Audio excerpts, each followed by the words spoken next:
ඒ අන්තයේත් නිවන නැත මේ අන්තයේත් නිවන නැත මැදත් නිවන නැත කියලා මේ කියනවනේ ස්වාමීනි. ඔව්. එතකොට සම්මා මොකද ඒ අන්තේ මොකද්ද මේ අන්තේ? නේවයිද නේවුරං න උභයමාන්තර.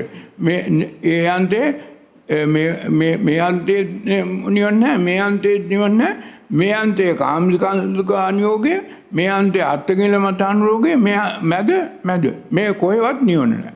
නිවන තියෙන්නේ කොහෙද?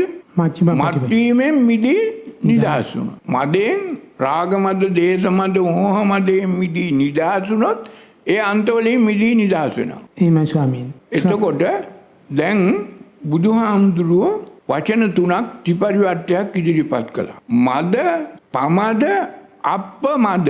නිවන තියෙන්නේ කොතනද? අප්‍රමාණය. අප්පමද. දැන් මාන, පමාන, අප්පමාන.